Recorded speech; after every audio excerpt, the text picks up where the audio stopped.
లోక్సభ ఎన్నికల వేళ 2024లోనూ జనవరి నుంచి హిందుత్వ సినిమాలు విడుదలయ్యాయి.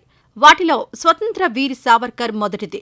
వీర్ సావర్కర్ జీవితం ఆధారంగా ఈ సినిమా తెరకెక్కింది. దీనిలో వీర్ సావర్కర్ పాత్రను రణదీప్ హూడా పోషించారు. ఈ సినిమాకు దర్శకుడు కూడా ఆయనే. మార్చి 22న ఈ సినిమా విడుదలైంది. అయితే హిందూ కోణంలో చూపించేందుకు కొన్ని వాస్తవాలను దీనిలో తారుమారు చేశారని ఈ చిత్రంపై విమర్శలు వెల్లువెత్తాయి.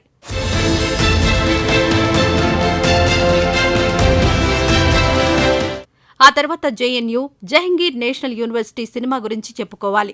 ఈ సినిమాకు వినయ్ శర్మ దర్శకత్వం వహించారు. జవహర్లాల్ నెహ్రూ యూనివర్సిటీలో పరిణామాలే కథాంశంగా ఈ సినిమా తెరకెక్కింది. దీనిలో ఊర్వశీ రౌతేలా, సిద్ధార్థ్ బోట్కే, విజయ్ రాస్ తదితరులు కీలక పాత్రలు పోషించారు. ఈ సినిమా కూడా ప్రగతిశీల విద్యార్థులను లక్ష్యంగా చేసుకుని ప్రశ్నించే వారిని దేశద్రోహులుగా చూపించే ప్రయత్నంలో వెలువడిందనే విమర్శలున్నాయి.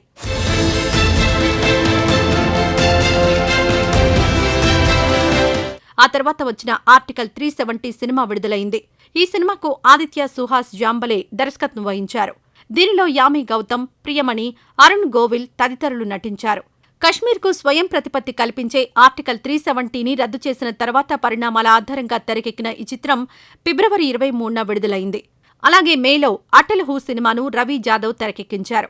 మాజీ ప్రధానమంత్రి అటల్ బిహారీ వాజ్పేయి జీవితం ఆధారంగా ఈ సినిమా తెరకెక్కింది. దీనిలో అటల్ పాత్రను పంకజ్ త్రిపాఠి పోషించారు. ఈ సినిమా జనవరి 19న విడుదలైంది. 20 కోట్లతో తెరకెక్కిన ఈ సినిమా కేవలం 8.5 కోట్ల రూపాయలు మాత్రమే వసూలు చేసింది.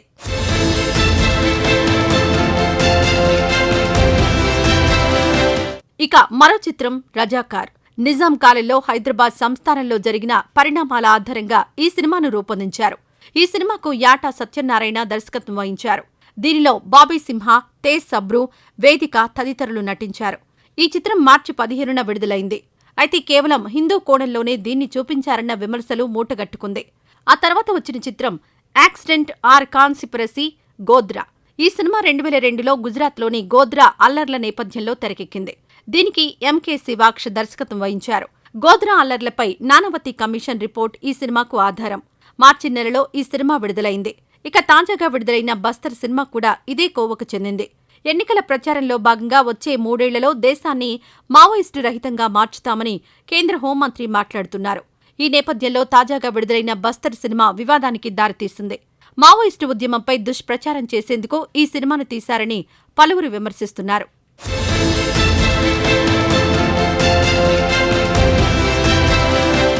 ఇక ప్రస్తుతం విడుదలకు సిద్ధంగా ఉన్న హమ్ దో హమారే బారాహ్ సినిమాపై వివాదం నెలకొంది. వచ్చే నెల విడుదల కానున్న ఈ సినిమాపై దేశవ్యాప్తంగా ముస్లిం సంఘాల నుంచి నిరసనలు వ్యక్తమవుతున్నాయి. ముస్లింలను ఉద్దేశించి ఈ సినిమాను బ్యాన్ చేయాలంటూ ఆందోళనలు చేస్తున్నారు. ముస్లింలలో మహిళలను కేవలం పిల్లలను కనేవారిగానే చేస్తున్నారని, దేశ జనాభా కూడా పెరిగిపోతుందంటూ ముస్లిం సంప్రదాయాలను కించపరిచే ఉద్దేశంతోనే చిత్రం నిర్మించారంటూ మండిపడుతున్నారు. కమల్ చంద్ర దర్శకత్వం వహించిన హమ్ దో హమారే బారాహ్ చిత్రం జూన్ 7న విడుదల కానుంది. ఈ చిత్రంలో అన్ను కపూర్, పార్థ్ సమథాన్, అశ్విని కల్సేకర్, మనోజ్ జోషి, పరితోష్ త్రిపాఠి, రాహుల్ బగ్గా ప్రధాన పాత్రలు పోషిస్తున్నారు.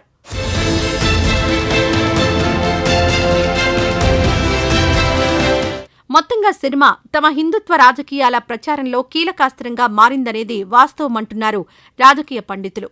వాస్తవాలను, చరిత్రను వక్రీకరించి సమాజంలో తప్పుడు అభిప్రాయాలను పాదుకొల్పేందుకే ఇలాంటి చిత్రాలను రూపొందిస్తున్నారని విమర్శిస్తున్నారు.